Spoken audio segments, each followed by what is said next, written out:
শেখ হাসিনার কালচার, সেই কালচার থেকে সিআর আবরারের এই শিক্ষা প্রশাসনও বের হতে পারে নাই। পার্সেন্ট, তারপরে আবার 7.5%, তারপরে 15%।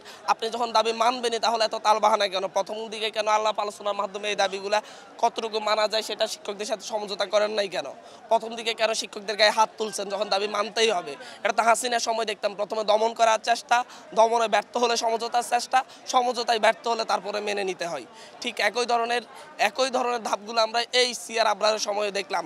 যে প্রথমে শিক্ষকদের একটা যৌক্তিক আন্দোলনকে দমন করার চেষ্টা করেছে, দমনে ব্যর্থ হয়ে সমঝোতার চেষ্টা করেছে, সমঝোতায় ব্যর্থ হয়ে এখন দাবি মেনে নিতে যাচ্ছে। এই যে সেই কালচার, সেই শেখ হাসিনার কালচার, সেই কালচার থেকে সিআর আবরারের এই শিক্ষা প্রশাসনও বের হতে পারে নাই। শিক্ষকদের 15% বৃদ্ধিতে শিক্ষকরা খুশি না, আরো 5% তারা বৃদ্ধি চায়। তাদের দাবি আলাদায় 20%ই তারা পূরণ করতে চায়। আমি যদি প্রশ্ন করি যে হচ্ছে বাড়ি ভাড়া সরকারি অফিসাররা কত পায়, প্রথম শ্রেণীর অফিসাররা কত পায়, দ্বিতীয় শ্রেণীর অফিসাররা কত পায়, তাহলে আপনি সেই জায়গায় শিক্ষকদের কেন নয়, শিক্ষকদের ক্ষেত্রে কেন কম? শিক্ষকরা কি হচ্ছে, যে সচিব হয়েছে, যে উপদেষ্টা হয়েছে, সে তো শিক্ষকদেরই ছাত্র।